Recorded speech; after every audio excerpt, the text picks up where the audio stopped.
বৰ্তমানলৈকে NDA party তেখেতে lead লৈ আছে কোকৰাঝাৰত।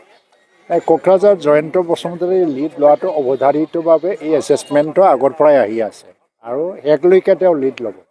এনেকুৱা নহয় যে মাজত কোনোবা লিড ল'ব আকৌ জয়ন্ত বসুমতাৰী তল পৰি যাব আৰু পিছত জয়ন্ত বসুমতাৰী উঠি যাব, এনেকুৱা কোনো সম্ভাৱনাও নাই। যিমান ৰাউণ্ড বাঢ়ি গৈ যাব, এতিয়া মানে ছেকেণ্ড ৰাউণ্ড কমপ্লিট হ'ল, থাৰ্ড ৰাউণ্ডত সোমাই গ'ল, যিমান ৰাউণ্ড বাঢ়ি যাব সিমানেই জয়ন্ত বসুমতাৰীৰ ডিফাৰেঞ্চটো বাঢ়ি যাব আৰু লিড লোৱা সংখ্যাও বাঢ়ি যাব। কিন্তু মই মানে এটা শুভেচ্ছা দিছোঁ অপজিশ্যনৰ যিবিলাক কেণ্ডিডেট হয়, খাম্পা বৰগোহাঞি আৰু আমাৰ গৰ্জন মছাৰী, যিমান আশা আমি কৰিছিলোঁ তাতকৈ বহুত বেছি তেওঁলোকে ভোট পাই আছে এতিয়ালৈকে আৰু ভাল ফাইট দিছে। তেওঁলোকৰ কাৰণে মই ধন্যবাদ দিছোঁ। হাৰাটো হাৰিব, কিন্তু ভাল ফাইট দিছে তেওঁলোকে। এইবাৰ কিন্তু কেন্দ্ৰীয়ত কংগ্ৰেছ দলে খুব ভাল চিহ্ন তেওঁলোকক নাই, এই মাত্ৰ মই কৈ আছোঁ যে ছেকেণ্ড ৰাউণ্ড গ'ল, পষ্টেল বেলট, এইবিলাক মোৰো ব্যক্তিগত এটা অনুভৱ আছে, এটা এক্সপিৰিয়েঞ্চ আছে। 2009 চনত যেতিয়া পষ্টেল বেলট কাউণ্ট হৈছিলে যে মই জিকি গৈছিলোঁ, first round, second round, third ৰাউণ্ডলৈকে মই জিকি গৈছিলোঁ, ফ'ৰ্থ ৰাউণ্ডৰ পৰা মই ডাউনত গুচি গ'ল। এই দুপৰীয়ালৈকে যিটো হ'ব যে ফিফ্থ ৰাউণ্ড, ছিক্স ৰাউণ্ডলৈকে যায়, তেতিয়া আচল ট্ৰেণ্ডটো আমি ধৰিবলৈ পাম। আমাৰ এনডিএ যে গভমেণ্ট হ'ব আৰু কংগ্ৰেছে 200 বা 200 তলত থাকিব, ইয়াত কোনো সন্দেহ নাই।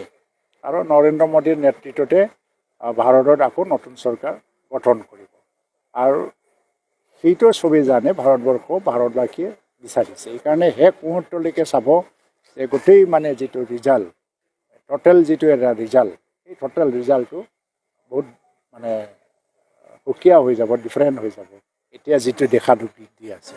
তথাপিও মই ক'ম যে মানে ভোট শ্বেয়াৰ হিচাপে পাৰ্চেণ্টেজটো হয়তো বা অপজিশ্যনৰ ভোট শ্বেয়াৰ পাৰ্চেণ্টেজটো এইবাৰ অলপমান বাঢ়ি যাব পাৰে আগৰ তুলনাত। অসমৰ ক্ষেত্ৰত ইউডিএফে খুব মানে পাৰ্টিকুলাৰ এজেণ্ডা লৈ পেলাই জন্ম হৈছিলে, পাৰ্টিকুলাৰ এটা জনগোষ্ঠীৰ ৰক্ষণাবেক্ষণৰ কথা লৈ পেলাই। এতিয়া সেই পৰিস্থিতিও নাই। এটা পৰিস্থিতি আছিল ইউডিএফ জন্ম হোৱাৰ সময়ত।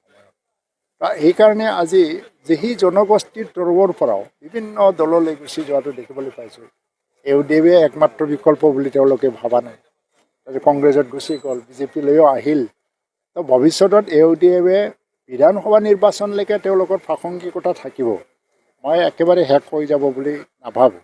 কিন্তু ভৱিষ্যতত অনাগত সময়ত ইউডিএফৰ যিটো ৰাজনৈতিক ভৱিষ্যত, এইটো খুব মানে অনিশ্চয়তাত গুচি গৈছে, ক্লামজি এটা পৰিস্থিতিত গুচি গৈছে। আৰু ইউডিএফৰ প্ৰাসংগিকতা ইভিন সংখ্যালঘু ৰাইজ আৰু সংখ্যালঘুৰ বাহিৰে অন্য জনগোষ্ঠীৰ মাজতো ইউডিএফৰ প্ৰভাৱ বিস্তাৰ কৰিবই পৰা নাই।